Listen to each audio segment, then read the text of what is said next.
In the name of Allah, the most beneficent and the most merciful. Assalamu alaikum, dear students. I am here to teach you lesson number 8, exercise My Silken White Horse of class 7th. So its exercise is on page number 55. Let's open your book and we will solve this exercise together. What cattle show is held every year? कह रहा है कि जो है वो कौन सा show जो है वो हर साल लगता है. So on every year cattle show celebrated in, we can say that in Sibbi. The cattle show is held every year at Sibbi. इस तरीके से आप इसका आंसर लिखेंगे. What was the name of the groom? जो groom था, groom किसे कहते हैं? Yes. वैसे तो groom की मीनिंग क्या होती है? यहाँ पर बेटा groom जो है वो उनका नौकर था जो उनके घोड़ों की जो है वो हिफाजत करता था, देखभाल करता था. सिल्कन वाइट हॉर्स की जो है वो हिफाजत करता था.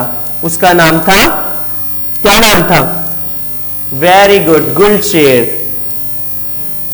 What was the name of the horse? और इस घोड़े का क्या नाम था? घोड़े का क्या नाम था? The name of that horse was silken white horse. Why was silken white given a week rest? क्योंकि उसके अब्बा जान जो है वो खरीद कर लाए थे सिब्बी कैटल शो से, तो एक हफ्ते के लिए उसको आराम दिया गया ताकि वो थका हुआ है जो आया है तो ताकि वो आराम कर सके, उसे अच्छा खाना पीना जो है वो खिलाया गया. उसके बाद कह रहे हैं कि why did Gulsher take silken white to the black Smith?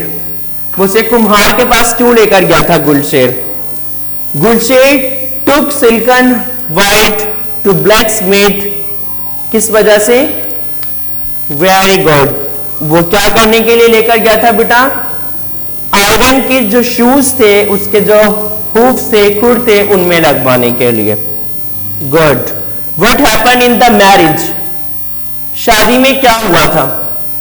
When the drummer beated the drum the silken white horse started dancing. तो इसने क्या करना शुरू कर दिया? डांस करना शुरू कर दिया. अब बेटा क्वेश्चन 7, 8, 9, 10 या जब रीडिंग करेंगे आपको इस रीडिंग में से अच्छे तरीके से सारे आंसर्स मिल जाएंगे. जैसे मैंने क्लास 6 में कहा, इसी तरीके से क्लास 7 और 8 आपने भी करना है. आपने क्या करना है? जब ये लेसन की पहले टाइटल पेज बनाएंगे, टाइटल पेज बनाने के बाद आपने एक पैराग्राफ कोई भी इस लेसन का लिखना है, 10 वर्ड्स लिखने हैं और उसके बाद आपने जो फेयर वर्क हम आपको व्हाट्सएप भेजेंगे वो आपने फेयर कॉपी पर लिखना है.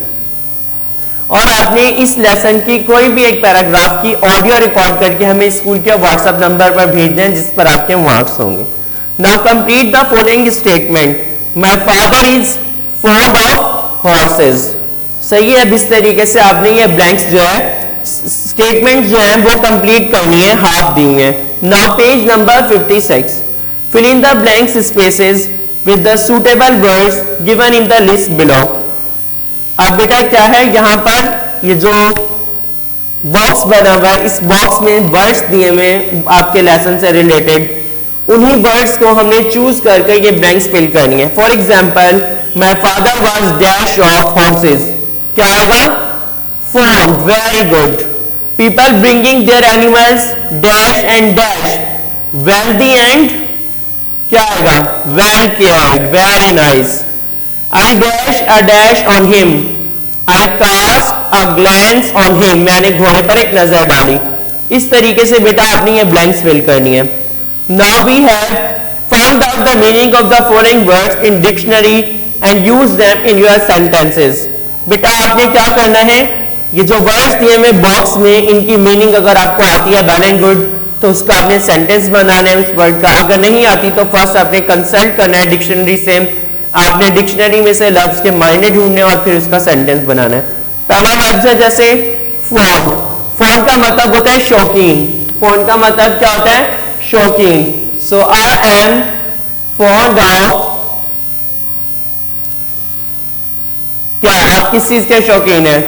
रीडिंग स्टोरीज, कहानी पढ़ने के, कहानियां पढ़ने के, या खाने पीने के, स्पाइसी चीजें खाने के, या खेलने के, तो जो भी आप वो लिखेंगे। इसी तरीके से now we have in grammar imperative sentences. कौन से सेंटेंस बेटा? Imperative sentence. उर्दू में से हम कहते हैं हुक्मिया जुमले। कौन से जुमले? हुक्मिया। इंपेरेटिव सेंटेंस क्या है? Imperative sentence in which we give order, we suggest something, advise or request to someone। जिन जुमलों में हम हुक्म दें, मशवरा दें, नसीहत करें या फिर दरख्वास्त करें, उसे हम इंपेरेटिव सेंटेंस कहते हैं। एंड वन थिंग कि इसमें बेटा सब्जेक्ट नहीं होता। सब्जेक्ट क्या होता है? वो हिडन होता है। मतलब ऑब्वियसली अगर मैं आपसे कहूंगा bring a cup of milk, it means कि मैं आपसे मुखातिब हूं। यहां पर मैंने जो सब्जेक्ट है वो मेंशन नहीं किया, तो इसका क्या, इसकी क्या एग्जांपल है बेटा? ओपन द डोर, दरवाजा खोलो। Brush your teeth twice a day, दिन में 2 बार ब्रश करें। सही है। इसी तरीके से bring a glass of milk, बेटा ये क्या है? इंपेरेटिव सेंटेंस की एग्जांपल है। हमारे पास इंपेरेटिव सेंटेंस को हमने पैसिव वॉइस में चेंज करना है। किसमें चेंज करना है? पैसिव वॉइस में। पैसिव वॉइस में चेंज करने का फॉर्मूला क्या है? इंपेरेटिव सेंटेंस को सबसे पहले हम लेट लगाएंगे। क्या लगाएंगे? लेट। लेट के बाद हम ऑब्जेक्ट लगाएंगे। क्या लगाएंगे? ऑब्जेक्ट। जैसे बेटा ये वर्ब है और दी डॉग जो है वो ऑब्जेक्ट है, तो सबसे पहले फॉर्मूले का लेट आ जाएगा, फिर ऑब्जेक्ट आ जाएगा। ऑब्जेक्ट के बाद वैसे हम टेंसेस के जो पैसिव वॉइस होते हैं उसमें बाय लगाते हैं, इसमें हम बी लगाते हैं इंपेरेटिव सेंटेंस के। और सबसे एंड में थर्ड फॉर्म आ जाएगी। कौन सी फॉर्म आ जाएगी? Third form. फॉर एग्जाम्पल हमने ये सेंटेंस सीखा ओपन द डोर, इसको पैसिव वॉइस कैसे बनाएंगे? सबसे पहले लेट लिखेंगे, उसके बाद हमारे पास ऑब्जेक्ट क्या है? The door. Let the door, उसके बाद क्या आ जाएगा बेटा? बी। अब ओपन की थर्ड फॉर्म आ जाएगी ओपनड।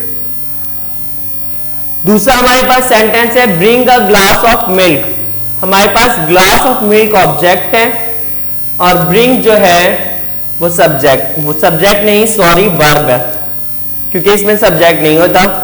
अब हम लिखेंगे let a glass of milk be. Bring की थर्ड फॉर्म होती है brought. Let a glass of milk be broad.